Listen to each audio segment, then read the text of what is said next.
આદિવાસી બહુલ તાપી જિલ્લામાં આદિવાસીઓ દ્વારા અલગ અલગ રીતે હોળીની ઉજવણી કરવામાં આવે છે। આજે આ પરંપરા જિલ્લાના સરહદી વિસ્તારોમાં હજુ પણ જોવા મળે છે।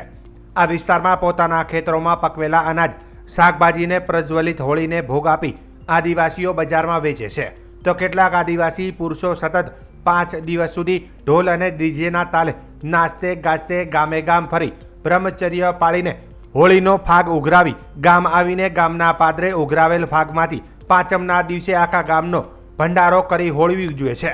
બીજી તરફ કેટલાક પર્યાવરણ પ્રેમીઓ પર્યાવરણ જતન માટે છાણાની સ્ટીકથી હોળી પ્રજ્વલિત કરી તેની ભાવપૂર્વક પૂજા કરી બીજા દિવસે તિલક હોળી રમી લાકડાઓને પાણીની બચત કરીને હોળી ધૂળેટી પર્વની હર્ષોલ્લાસભેર ઉજવણી કરે છે। આ જ પ્રકારે માહોલ દર વર્ષની જેમ આ વર્ષે પણ વ્યારા બહુચરા માતાજીના પ્રાંગણમાં જોવા મળ્યો હતો, જ્યાં અહીં વસતા લોકો વૈદિક હોળી પ્રજ્વલિત કરવાની તૈયારીઓમાં વ્યસ્ત જોવા મળ્યા હતા।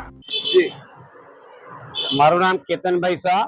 જિલ્લા લોક વિજ્ઞાન કેન્દ્રના ડાયરેક્ટર। આજ રોજ બહુચરાજી ચોક ખાતે વૈદિક હોળી પ્રગટી રહી છે અને આ વૈદિક હોળીની અંદર ગૌમય સ્ટીક વાપરવામાં આવે છે અને 2009 થી વહીવટી તંત્ર અને જિલ્લા લોક વિજ્ઞાન કેન્દ્રના સહયોગથી આખા જિલ્લાની અંદર એક અભિયાન સ્વરૂપે અનુરોધ કરવામાં આવે છે સૌ હોળી આયોજકોને કે વૈદિક હોળીથી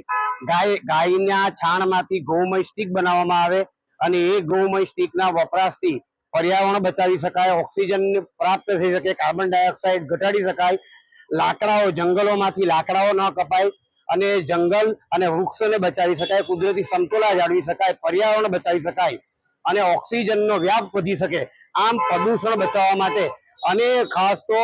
ગાયોને સ્વાવલંબન અને આત્મનિર્ભર કરવાનો ગૌ સંવર્ધનનો આ હિતકારી એક વિકલ્પ છે અને 2019 થી આ કાર્યક્રમ આ વૈદિક હોળી પ્રગટાવવાનું ચાલુ છે અમારું અને દર વખતે વહીવટી તંત્રના અધિકારીઓ દ્વારા બહુચરાજી ચોક ખાતે આ વૈદિક હોળીનું નિર્માણ થઈ છે અને એનાથી અમારો ભાવ એક જ છે કે જંગલોમાં લાકડુંનો બચાવ થાય।